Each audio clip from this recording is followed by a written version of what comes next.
Good evening everyone, happy Christmas to all of you. এই যে ছবিগুলো দেখছেন এগুলো ব্যান্ডেল চার্চে তোলা, West Bengal Hooghly district Bandel church, ব্যান্ডেলে অবস্থিত এই চার্চটি। আমরা সেদিন গত 2 ডিসেম্বর আমরা গেছিলাম এই ব্যান্ডেল চার্চে। তার ছবিগুলো আর ভিডিওগুলো দেখুন। আচ্ছা, আমি আমার ছেলে গেছিলাম সেদিন।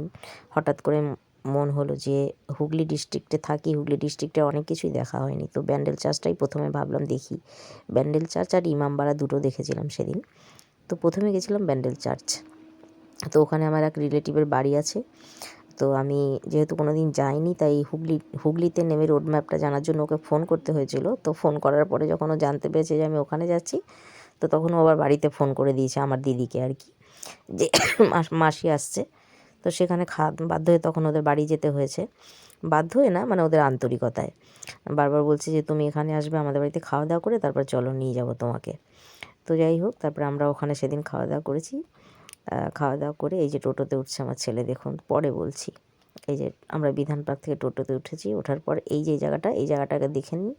এটা হচ্ছে আমরা হুগলির 1 নম্বর প্ল্যাটফর্মে, হুগলি স্টেশনে নেমেছি। নেমে 1 নম্বর প্ল্যাটফর্মে এই যে বাইক দেখেছেন কত, 1 নম্বর প্ল্যাটফর্ম থেকে নেমে এসে রাস্তাটায় এখানে আমরা ওয়েট করছি।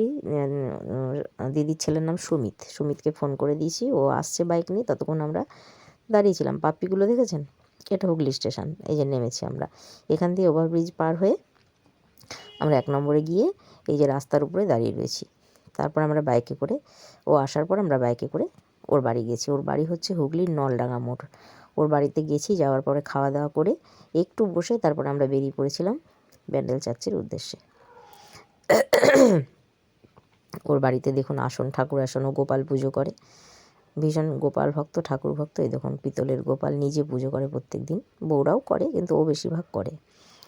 আচ্ছা, তারপরে আমরা এই যে ব্যান্ডেলে চলে এসেছি। খাওয়া দাওয়ার ভিডিওটা পরে রয়েছে, দেখাচ্ছি। এই যে চার্চে চলে এসেছি। চার্চে সেদিন আস্তে আস্তে প্রায় 4:35 হয়ে গেছিলো, এবং 4:45 যেহেতু বন্ধ হয়ে যায়, তাই আমরা ভেতরে প্রার্থনা গৃহতেও দেখতে পাইনি তেমনভাবে,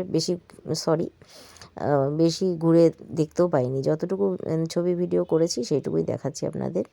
এই যে যেখানে আচ্ছা, এখানে চলে এসছে এই ভিডিওতে। আবার এই দেখুন, এই যে দিদির নাতি বলে নাতনিরা আর কি, 3 নাতনি, বড় ছেলের 2 মেয়ে, বড় ছেলের 1 মেয়ে আর ছোট ছেলের 2 মেয়ে। এই যে জেঠুর পিঠে হেলান দিয়ে, যে জেঠু খাচ্ছে, জেঠুর পিঠে যে ছোটোটা ভীষণ পাকুনি, ওই যে হেলান দিয়ে, ওই দেখুন এই যে দেখছে। আমি নতুন মানুষ গেছি, আমাকে ঘুরে ঘুরে দেখছে, আমার কাছে আসছে না, দূর থেকে আমাকে ওয়াচ করছে। ওই যে ডেকেছে, ওই দেখুন একটু একটু করে আসছে। এই যে এটা ছোটোটা, এটার 1 বছর বয়স। আর এই যে বড় মেয়ে, ওর নাম জিজ্ঞাসা করছি, ওই যে নাম বলছে, ওর নাম আরাধ্যা, ওর নাম আরাত্রিকা। এটা সুমিতের মেয়ে। আর বড় ছেলের নাম অমিতের মেয়ে। ওরা দুজন বসেছে একসাথে, খেতে বসবো আর কি আমরা দুপুরবেলা। এটা খেতে বসার পরিবেশটা তখন 1:45 বাজে। দিদি ছেলের বউরা তাড়াতাড়ি করে রান্না করেছে। 3খানা বাচ্চা সামলে ওদেরকে দেখা যাচ্ছে না, ওরা খেতে দিয়ে কাজকর্ম সারছে আর কি। রান্না করেছিল সেদিন ভাত, ডাল, ছোলার ডালের বড়া, আচ্ছা রুই মাছের ঝাল, আর হচ্ছে লোটে মাছের ঝাল, অনেক কিছু করেছিল, বেগুন ভাজা, এত কিছু করেছিল। তারপরে এইটা হচ্ছে আমার আর আমার ছেলের খাবার। মানে আমরা বলেছিলাম টেবিলে বসবো না, আমাদের নিচে খেতে দাও, সবাই মিলে একসাথে বসবো। তো দিয়েছিল ওই যে আমরা দুজন আর আমার দিদি আর হচ্ছে ওর 2 নাতনি, সবাই একসাথে খেয়েছি। আচ্ছা, এই দেখুন এখানে সবাই মোমবাতি ধরায়, প্রে করে। এই যে যীশু খ্রিস্টের যে এখানে ক্রুশবিদ্ধ করা হয়েছিল, সেই ওইখানটার ওই প্রতিমূর্তিটা রয়েছে আর কি। এটা যে এই জায়গাটা আসলে মনটা কেমন হয়ে যায়, কষ্ট লাগে। তো যাই হোক, এই যে দেখুন 2খানা গাছ বড় বড়। দর্শনার্থীরা সব আমাদের মতনই, যারা সাধারণ দর্শনার্থীরা সব এসছে আর কি। এবার বেরিয়ে যাওয়ার সময় হয়ে যাবে, কারণ বিকেল হয়ে গেছে। ওখান থেকে বলে দেওয়া হলো যে আমাদেরকে, যে আপনাদের সময় হয়ে গেছে, চলে যান। আমি আরেকটু ছবি ভিডিও তুলছিলাম, আমাকে বললো পরে এসে আবার করবেন, আগে আসেননি কেন।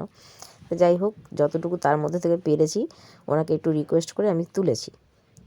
প্রার্থনা গৃহটাতে আমার যাওয়ার ইচ্ছে ছিল, কিন্তু সেদিন এতটাই দেরি করে গেছি যে আমার সেটা আর ভাগ্য হয়নি। নেক্সট দিন কখনো আবার যখন যাব, তখন অবশ্যই প্রার্থনা গৃহে ছবি তোলা যদিও নিষেধ, কিন্তু প্রার্থনা গৃহে অবশ্যই যাবো, সেটা দেখব। তাই যে আমরা বেরিয়ে আসলাম ভেতর থেকে। দেয়ালের গায়ে দেখুন কত সুন্দর সুন্দর ছবি রয়েছে। খুব ভালো করে খুঁটিয়ে দেখতেও পারিনি যে তার ডেসক্রিপশন, মানে ডেসক্রাইব করবো, যে সেটা দেখতে পাইনি। তো যাই হোক, যতটা দেখতে পেরেছি ততটা আপনাদেরকে দেখালাম। এরপর আমরা বাইরে বেরিয়ে আস্তে আস্তেও একটু ভিডিও করতে পেরেছি, যদিও পেছন থেকে উনি বলে যাচ্ছিলেন যে আপনারা বেরিয়ে যান, গেটে তালা পড়ে যাবে, তালা পড়ে যাবে। তারপরেও আমি করেছি আর কি যতটা পেরেছি। তো যাই হোক, এরপরে মেলা প্রাঙ্গণ রয়েছে, সেখানে 12 মাসই মেলা হয়, মানে এই এরিয়াটাতেই, এটাকে উপলক্ষ করেই আর কি, কেন্দ্র করে, এই চার্চকে কেন্দ্র করে প্রতিদিন মেলা বসে। কিন্তু আজকে 25শে ডিসেম্বর তো প্রচুর মেলা বসবে, প্রচুর লোকজন হবে জনসাধারণের জন্য। যদিও আজকে এটা খোলা নয় শুনেছি, সুমিত বলছিল যে 25শে ডিসেম্বর অত্যাধিক ভিড় হয় বলে শুধু সেই ধর্মাবলম্বী লোকেদের জন্যই আর কি বেশি খোলা থাকে। আচ্ছা, এই মেলা প্রাঙ্গণে ঢুকেছি, দেখুন অল্প একটু ঘুরে দেখেছি, শুধু কিছু কিনিনি। তারপর আমরা চলে এসেছি, দেখুন ইমামবাড়া। ওখান থেকে আবার মিনিট 5-7 বাইক চালিয়ে আসলেই ইমামবাড়া। এটা হচ্ছে হুগলির ইমামবাড়া, একটা মসজিদ আর কি এটা। এই মসজিদের বিশেষত্ব হচ্ছে এখানে 80 মণ ওজনের ঘণ্টা রয়েছে, আরও ঘড়ি রয়েছে, সব কি রয়েছে। তা আমরা ভেতরে ঢুকিনি, এটা এখানে ভেতরে 20 টাকার টিকিট দিয়ে ভেতরে ঢুকে দেখতে হয় আর কি। তো আমি সন্ধে হয়ে গেছিলো, আবার ফিরতে হবে, আর সেই কারণে আমরা যাইনি। আমাদের দেখা হয়ে গেছে, এই যে ও আমাদেরকে নিয়ে আবার স্টেশনে আসছে, এবং স্টেশনে আসার একটু নয়েজ হচ্ছে, সরি, একটু কষ্ট করে শুনে নেবেন। এই দেখুন, আমি বাইরে থেকে ভিডিওগুলো করেছি, খুব সুন্দর, সাদা ধপধপে, ভীষণ সুন্দর দেখতে। তো যাই হোক, আমি এই ভিডিওগুলো করার পরে আমরা ফিরে এসেছি, আমাদেরকে আবার স্টেশনে আমাদের সুমিত আবার দিয়ে গেছে আমাদেরকে আর কি, বাইকে করেই। তারপরে আমরা বাড়ি ফিরে এসেছি সেদিনকার মতন। আচ্ছা, এরপরে আসছে দেখুন প্ল্যাটফর্মে যে ট্রেন ঢুকছে, আমরা বাড়ি ফিরে এসেছি, হিন্দমোটর নেমেছি। ইনি হচ্ছেন ভোলা মাস্টার, এটা আমাদের ফ্ল্যাটের সামনে। আমরা যখন ফিরে আসছি তখন উনি প্রতিদিনই, এটা ওনার কাজ, কুকুরগুলোকে উনি বিস্কিট খাওয়ান প্রত্যেক দিন। আমাদের ফ্ল্যাটের সামনে প্রায় 8-10টা কুকুর রয়েছে, উনি প্রতিদিন বিস্কিট খাওয়ান। তো উনি প্রতিদিন এখানে এসে বিস্কুট খাওয়ান, এবং খাওয়ানোর পরে উনি চলে যান। যাই হোক, কুকুরগুলো ওনাকে চিনে গেছে। তো সেটাই, আমি কিছুক্ষণ ওনার সঙ্গে দাঁড়িয়ে কথা বলি, মাঝে মধ্যে বেরোলেই ওনাকে দেখি, কথা বলি। এটা ইমামবাড়ার সামনে, এটা এতে আর কি, চার্চে। তো কিছু ছবি ভিডিও তুলে তারপর আমরা বাড়ি ফিরে এসেছি আর কি। তো এই হচ্ছে সেদিনকার আমার 2 ডিসেম্বরের ভ্রমণের কাহিনী, তো আপনাদেরকে শোনালাম। তো যাই হোক, ভিডিওটা দেখার জন্য আপনাদের অনেক অনেক ধন্যবাদ। আজকে যেহেতু সেই 25শে ডিসেম্বর, সেই জন্য মনে হলো আজকে ভিডিওটা পোস্ট করি। সবাই ভালো থাকবেন, সুস্থ থাকবেন, ধন্যবাদ।